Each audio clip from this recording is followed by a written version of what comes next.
青史浩瀚，留名者寥寥。那些被一笔带过，甚至连名字都没留下的人，也都曾真真实实地活过一辈子。此刻，放下今日的纷扰，让我们一起回到那个遥远的年代，听一个无名之人的故事。我这一生要从那个春天说起，那是西元450年的春天，黄河边上，繁阳县，桃花还没开透，村口的柳树刚冒出嫩芽。我娘抱着我在院子里晒太阳，她说那天风大，怕我着凉，用一件打了7、8个补丁的破袄把我裹得严严实实。那一年是太武帝太平真君11年，正是朝廷大举南伐的年头。据说早在前一年的秋天，太武帝就点了10万兵马往南边去打宋国。那一仗叫袁家北伐，又叫瓜埠之役。宋国的兵一度打到了长江北岸，北边人心惶惶，黄河以南好几个县都紧急征发民夫往南边运粮。我爹那年被拉去当威，走的时候还回头跟我娘说，最多1个月就回来。结果他走了半年，那是后来的事了。还在襁褓里的我，只晓得哭，晓得饿，晓得我娘身上那股柴火和汗水混在一起的气味。等我记事的时候，已经是4、5岁了。黄河离我们村不远，发水的年头多，不发水的年头少。我爹从南边回来那年，瘦得皮包骨头，2条腿细得像麻杆，走路的姿势也不对劲了。据说是在南边挨了打的，他在家躺了半个多月才能下地，从此落下了咳嗽的毛病，一到冬天就喘个不停。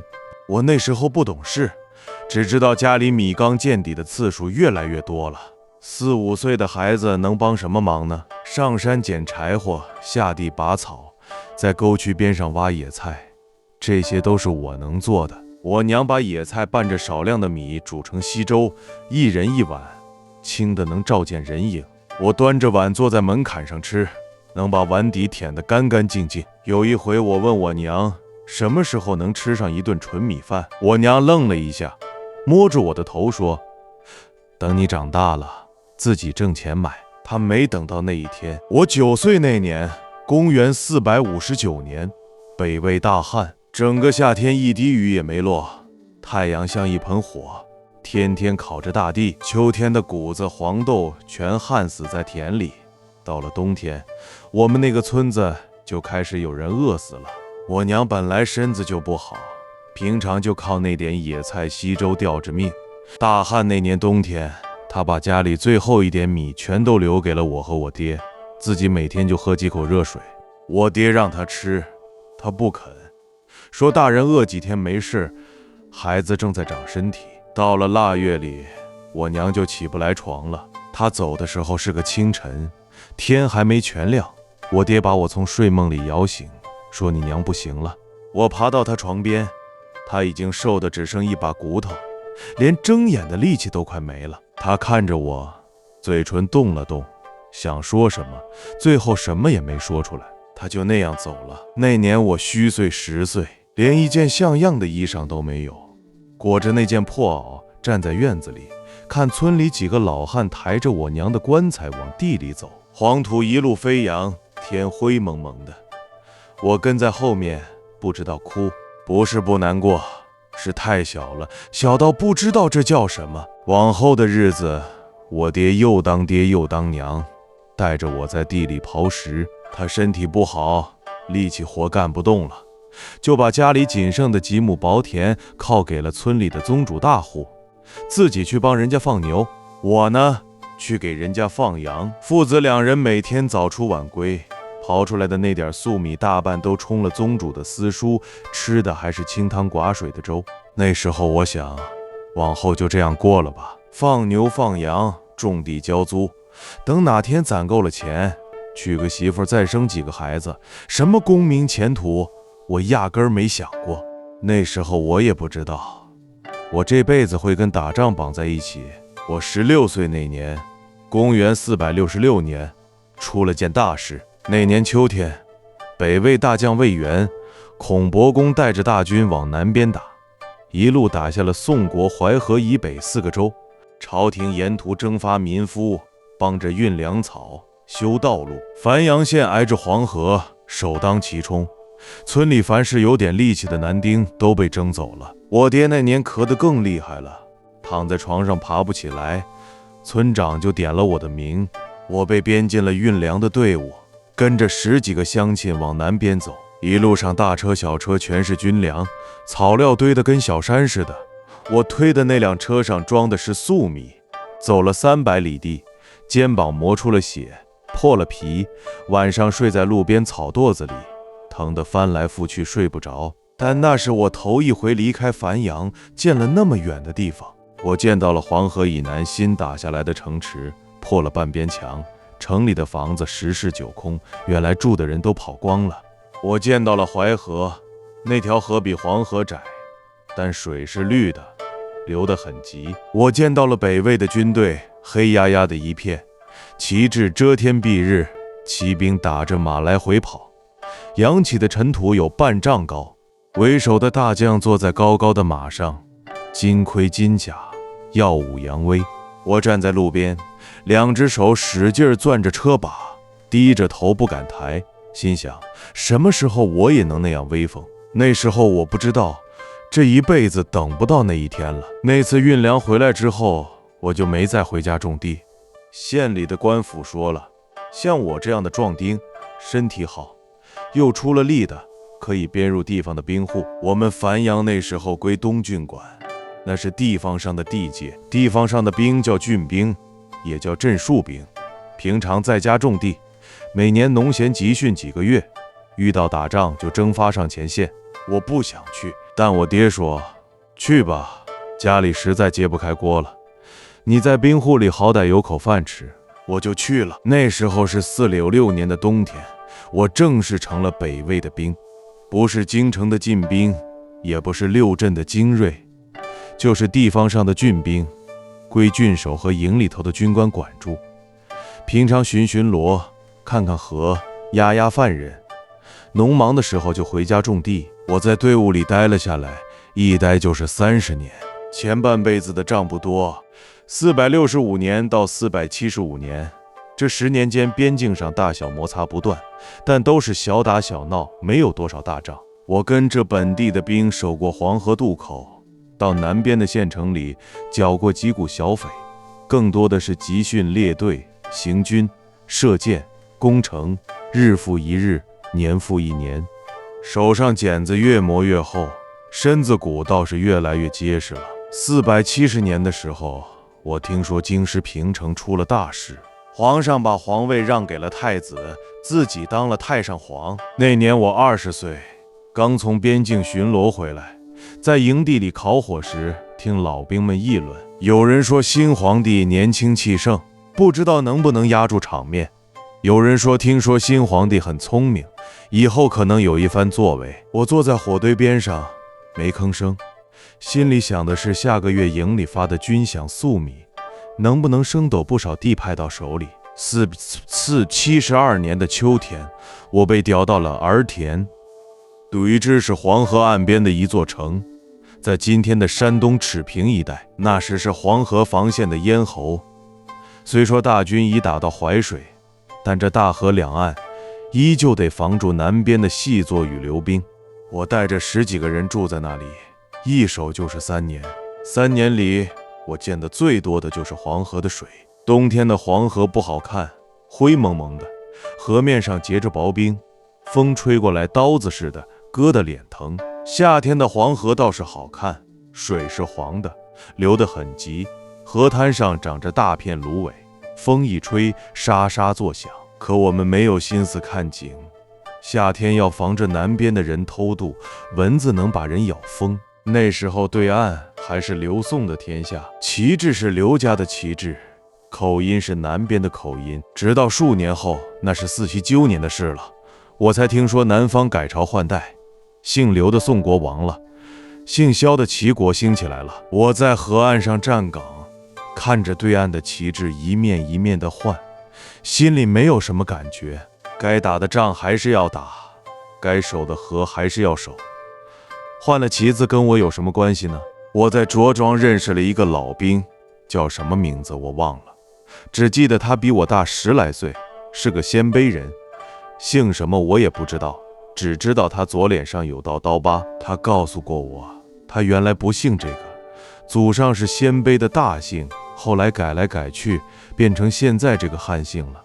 他从小就在军伍里参加过不少仗，见过很多死人。他跟我说，当兵的第一要紧的不是武艺，是命硬。命硬的活着回来，命薄的埋在黄土里，连名字都没人记得。我问他，你怕不怕？他说怕，但怕也没用，怕完还得接着打。我点了点头，没再说话。475年的冬天，我奉命调回了繁阳老家。走之前，老兵送了我一双他媳妇做的布鞋，说山路难走，穿这个脚不疼。我接过来，发现鞋底纳得很密实，一看就知道花了很长时间。我说多谢了，他摆摆手，说等你回了繁阳，替我在黄河边上烧点纸，给我死在那边的兄弟。我说好，那是我最后一次见他。486年的春天，我升了队主，队主是个带20-30人的小官，连个不入流的芝麻绿豆都算不上。上面有壮将，壮将上面有军主，一层压着一层。但在底下那些人眼里，我好歹是个头目了，说话有人听，遇事有人问，不用再被人呼来喝去。那年我37岁，手下有20个兵，年纪最大的跟我差不多，最小的才16岁，跟我当年从军的时候一样大。我看着那个16岁的少年，心里忽然想起我16岁那年黄河岸边推着车往南边走的光景。一晃21年过去了，487年的蝗灾是我在军营里听说的。蝗虫从南边飞过来，遮天蔽日，把繁阳一带的庄稼啃了个精光。我在军营里没有办法回去，只能眼睁睁地等消息。后来我爹托人给我带了封信来，信上就几行字，说家里的日子不好过，让我别惦记着，把兵当好就行了。我把省下来的几匹军饷肩部托铜箱死命烧回家去，想让我爹换几口粮。但我知道灾荒年头，这点东西根本救不了命。489年的冬天，我爹走了，他是在睡梦里走的，据说走得很安详，没有受罪。那年他才58岁，但看起来像70岁的人，一辈子的苦都刻在脸上了。我赶回去的时候，他已经躺在棺材里了。我站在棺材旁边，愣了很久，没哭。有人问我，你就一个亲人，咋不哭？我说，眼泪在心里。那是我头一回体会到什么叫孤。我没有兄弟，没有姊妹，娘死得早，爹也走了，我在这个世上就剩我自己了。我原本是有一个鲜卑姓氏的，我们那一支的祖上是鲜卑部落的人，原本姓什么我说不清楚了，只记得我爷爷那一辈说的是部落里的老话。后来改朝换代，我爹我娘都叫我小名，户籍上写的是什么我也从来没见过。反正像我这样的底层兵户，有没有姓氏，有什么姓氏，朝廷从来不管。往后的日子，我开始想离开军营，想回家种地，想安安稳稳过完剩下的日子，但命不让我走。490年的秋天，朝廷突然下令大军南下洛阳。我那时候才知道，新皇帝不，那时候已经是孝文帝了，决意要把都城从平城搬到洛阳去。整整20万大军从平城出发，翻山越岭，渡过黄河，一路向南。那是我头一回见那么多人，那么多车，那么多马，旗帜连住旗帜，一眼望不到头，走了整整1个月才全部离开平城地界。我跟在队伍里，走过太行山的山口，穿过黄河的大桥。那座桥是我见过最大的桥，几百根大木头架在河两岸，上面铺着木板，人走在上面摇摇晃晃，黄河水在底下翻滚咆哮，看得人心惊肉跳。我低着头，使劲盯着前面的脚步，不敢往旁边看一眼。1个月后，我见到了洛阳，那是我头一回见洛阳城，高大的城墙有10丈高，城门口站着2排兵，盔甲鲜明，刀枪寒光闪闪。城里街道宽的能并排跑4辆马车，两边全是店铺作坊，四产底店林立，来来往往的人摩肩接踵，热闹得让人头晕。我站在洛阳城门口，心想原来天下还有这么大的地方。494年的春天，孝文帝正式下诏迁都，洛阳从此成了北魏的京师。来自平城的官员、商人、百姓一批一批地涌进来，洛阳城越来越大，越来越热闹。也是在那一年，孝文帝开始推行汉化改制。他下诏说，鲜卑人不得再穿胡服，不得再说胡语，一律改说洛阳官话，一律改穿汉人衣裳。鲜卑的姓氏统统要改成汉姓，胡姓一律改为单姓或音近的汉姓。像我这样的人，朝廷派人下来重新登录户籍，问我姓什么，我说我不知道。办事的书吏皱了半天眉头，最后说，那就跟着你家乡的地名取一个吧。我想了很久，取了富。繁阳那一带有个音叫富的，念起来跟我小时候村里的土音差不多。就这样，我从一个连自己姓什么都不知道的兵，成为了富牛。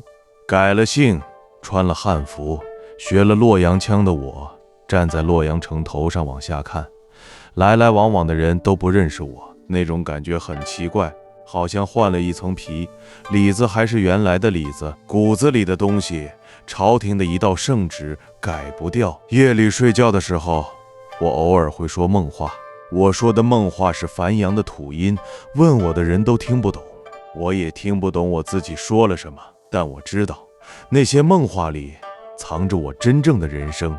495年到497年，孝文帝多次亲征南边的南齐，我跟着大军渡过淮河，一路向南，那是我头一回见到南方的模样。水田连着水田，沟渠纵横交错，稻子长得比我还高，绿油油的一片。河上有船，船上有帆，风吹过来带着水汽和稻香。我在北方长大，从来没有见过这样的景色，一时竟有些呆了。南方的城也不一样，城墙更高，护城河更宽，城里的街道窄窄的，两边全是小商小贩，叫卖声此起彼伏。我在那里驻扎了半年，天天在河岸上巡逻。南方潮湿闷热，我身上起了满身的疹子，痒得整夜睡不着。有一次，我站在河岸上，看着对岸南齐的兵营，心里忽然想，这些人跟我有什么仇？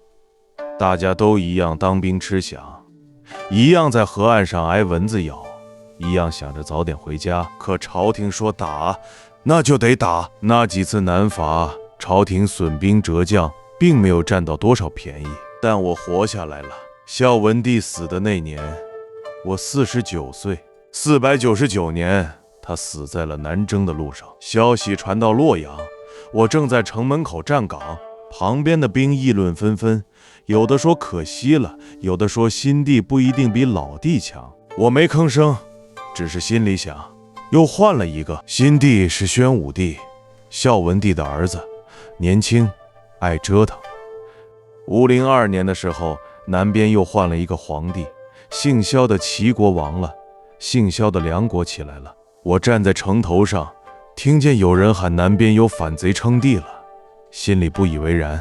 该换的迟早要换，该打的仗迟早要打，我早就习惯了。504年的秋天，我被调到了合肥前线。合肥在淮河以南，是梁魏拉锯的前线，那里的县城十室九空，老百姓能跑的早就跑了，跑不了的只能留下来。我们路过的村庄，房屋倒塌了大半，地里长的不是庄稼，是荒草。有一天，我在路边看见一个老汉坐在破墙根下，嘴里嚼着什么。我走近一看，是白石枝，乡民叫它白泥，那种粘土吃下去肚子发胀，排不出便，活活胀死。我蹲下来，把随身的干粮给了他，他接过去，双手发抖，嘴唇哆嗦着说：好兵也，好兵也。我说不出话来。我想起我娘，想起了那些饿死的岁月。我想，这世道什么时候才能让人吃上一顿安稳饭呢？我一直没有答案。506年的春天，我人生中最冷的一个春天到来了。两位在钟离大战，这一仗，朝廷倾了全力，声称要一举灭掉南梁。我跟着大军渡过淮河，一路向南。南梁的将军叫韦济，是个有名的狠角色。他在邵阳州上修了堡垒，陈夜构筑，把一座孤岛变成了一座铁打的营盘。我们四面围攻，攻不下来，韦去又在淮河上筑起了一道拦河坝，把淮河的水堵住了。然后在某一天夜里，放水淹了北岸的魏军大营。那天夜里，我记得特别清楚，天上本来就下着大雨，暴风雨突然就来了。梁军顺着风放火，火借风势，风助火威，魏军的大营瞬间变成了一片火海。我在营帐里被喊杀声惊醒，爬起来时到处都是火，都是水，都是人在跑，在叫，在喊救命，场面乱得一塌糊涂。我带着手下的兵往北岸跑，跑着跑着水就没过了腰。梁军的水师在河面上来回穿梭，用长矛戳，用弓箭射，雨水和血水混在一起，分不清哪个是水，哪个是血。有个小兵拽着我的胳膊喊队主，我回头一看，他被一支流箭射中了脖子，血咕嘟咕嘟往外冒。他张着嘴想说什么，却什么也说不出来。我伸手去拉他，却被汹涌的水流冲散了。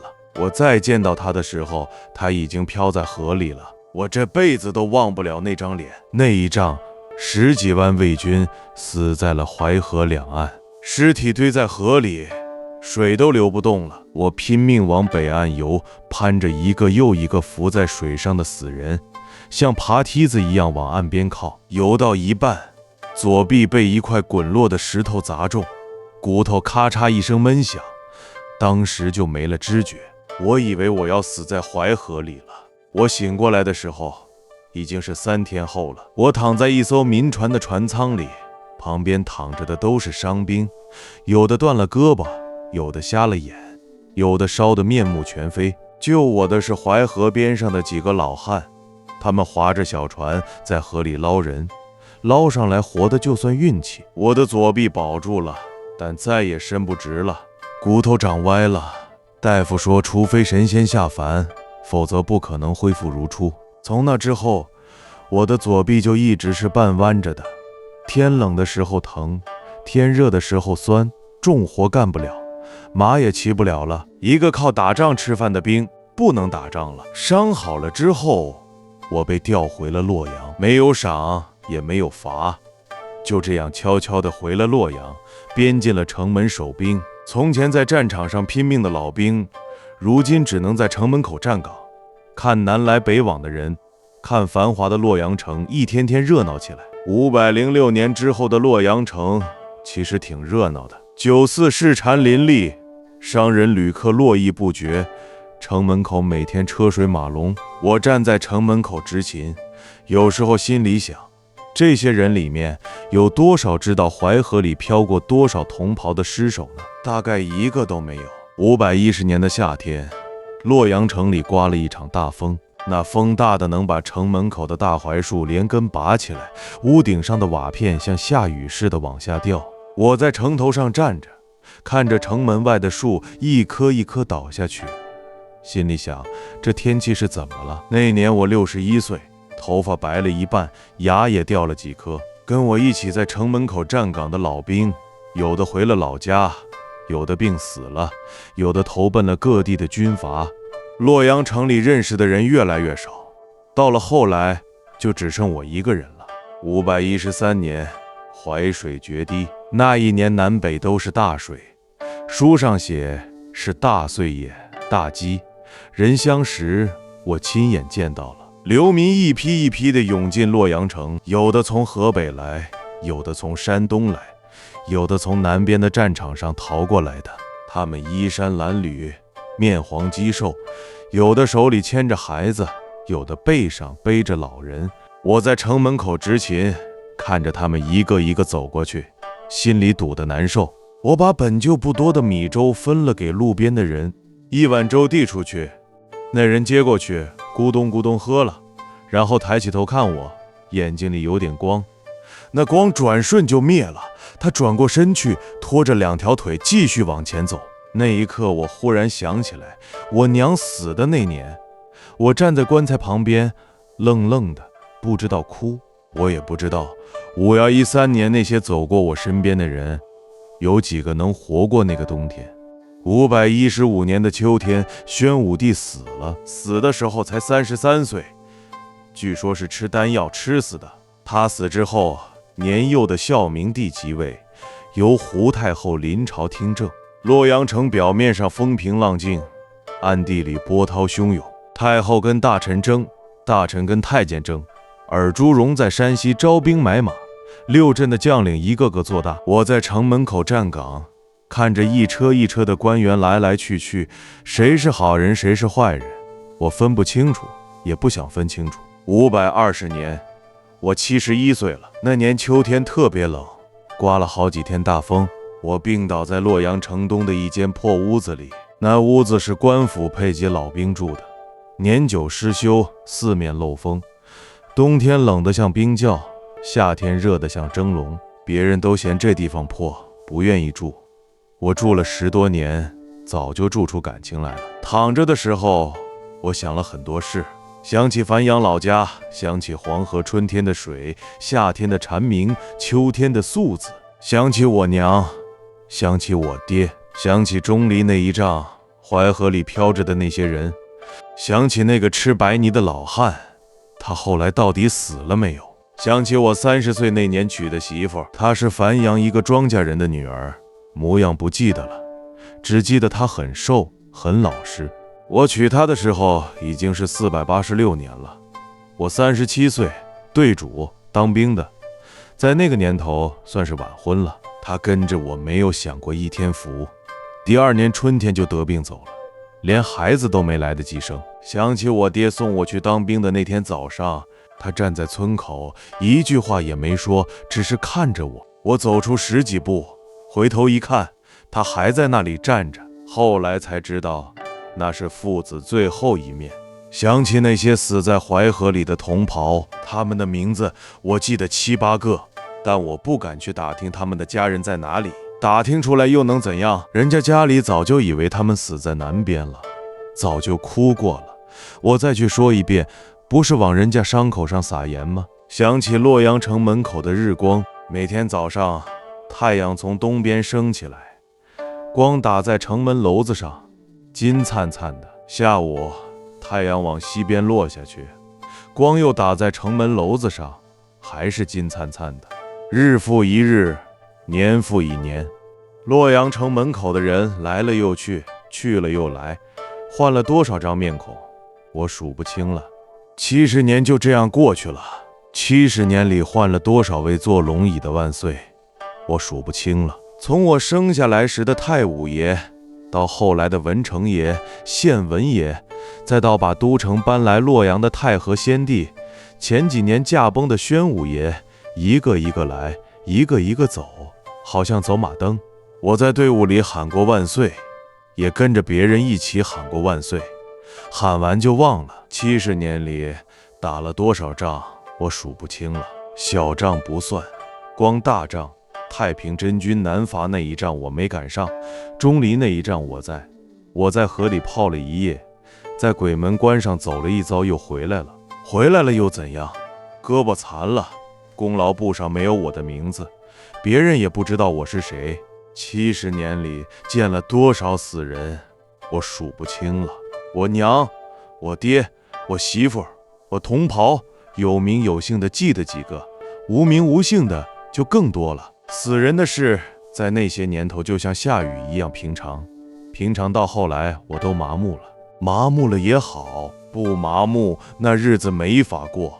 520年那个秋天，我在破屋子里躺着，听见外面洛阳城门上守兵换岗的声音，当当当，当当当，远远近近，此起彼伏。那声音我听了10多年，熟悉的不能再熟悉了。我闭上眼睛，我看见黄河，看见樊阳，看见一个16岁的少年推着一辆小车，车上装着粟米，在黄土路上走得很慢很慢。风吹过来，尘土飞扬，太阳很大很烈。那少年抬起头看了看天，然后低下头继续往前走了。他的名字没有留在任何史书里，